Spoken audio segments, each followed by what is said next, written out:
इस वीडियो में हम फुलवारी कक्षा 4 की कार्यपुस्तिका के पाठ 19 श्रुति की समझदारी इस पाठ की वर्कशीट का हल देखेंगे।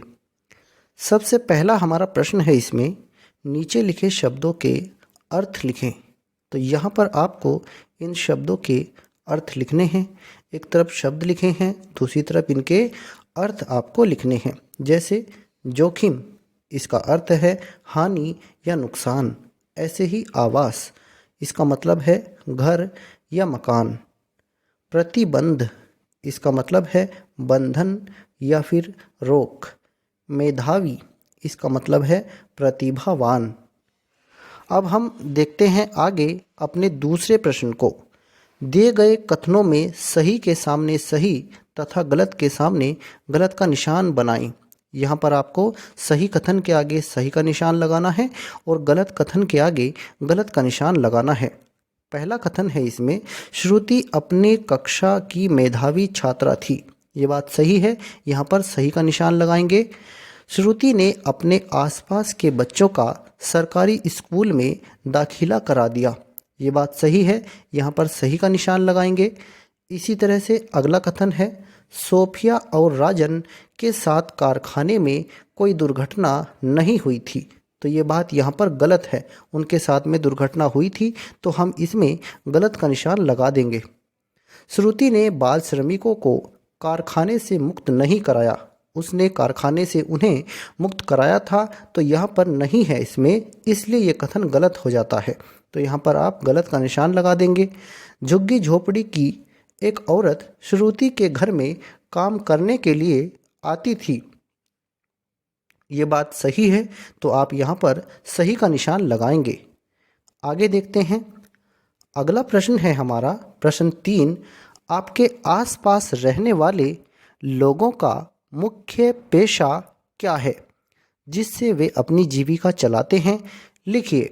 तो यहाँ इस प्रश्न के उत्तर में जो भी आपके आसपास रहने वाले लोगों का मुख्य पेशा है उसे आप यहाँ पर लिख सकते हैं। तो उदाहरण के स्वरूप हमने लिखा है, मेरे आसपास रहने वाले लोगों में से कुछ लोगों का मुख्य पेशा मजदूरी करना, कुछ लोगों का मुख्य पेशा खेती करना और कुछ लोगों का मुख्य पेशा नौकरी करना है।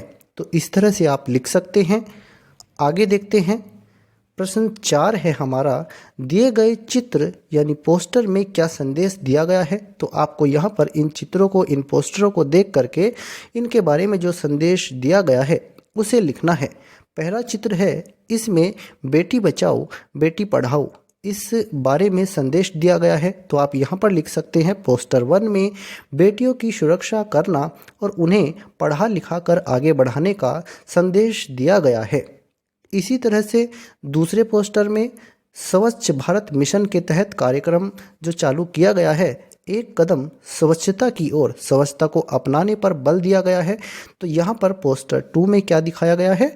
इसमें स्वच्छता यानी साफ सफाई को अपनाने का संदेश दिया गया है।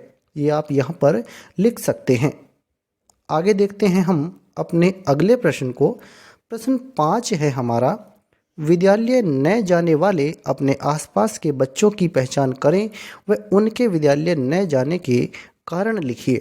तो आपके आसपास जो बच्चे विद्यालय नहीं जाते हैं वो किस कारण से विद्यालय नहीं जाते हैं, ये आप यहाँ पर लिख सकते हैं। जैसे उदाहरण के लिए हमने लिखा है, मेरे आसपास कई ऐसे बच्चे हैं जो विद्यालय नहीं जाते हैं। वे अपने घर के कामों में लगे रहते हैं, वे अपने मम्मी पापा के साथ जंगल भी जाते हैं, इसलिए वो घर के कामों में व्यस्त रहने के कारण विद्यालय नहीं जाते हैं। और उनके माता पिता भी इतने जागरूक नहीं हैं कि वो अपने बच्चों को निरंतर रूप से विद्यालय भेजें। तो ये आप यहाँ पर लिख सकते हैं। आगे देखते हैं हम अपने छठे प्रश्न को। बाल श्रम अधिनियम उन्मूलन क्या है, ये आपको लिखना है। तो जो बाल श्रम उन्मूलन अधिनियम है ये 1986 में आया था। तो इसके बारे में आप लिख सकते हैं, बाल मजदूरी निषेध एवं नियमन अधिनियम 1986। इस अधिनियम के अनुसार 14 वर्ष से कम उम्र के किसी बच्चे को किसी कारखाने या खान में काम में नहीं लगाया जाएगा।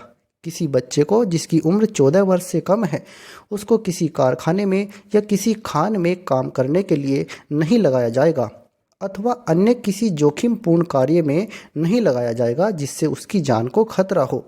बच्चे के सर्वोत्तम हित को सर्वप्रथम ध्यान में रखा जाएगा। तो ये आप इसके बारे में लिख सकते हैं। तो इस तरह से ये हमारा फुलवारी कक्षा 4 की कार्यपुस्तिका के पाठ 19 श्रुति की समझदारी इस पाठ की वर्कशीट का हल है। अगर आपको यह वीडियो अच्छा लगा है तो कृपया करके इसे लाइक और शेयर करें और हमारे चैनल को सब्सक्राइब करें।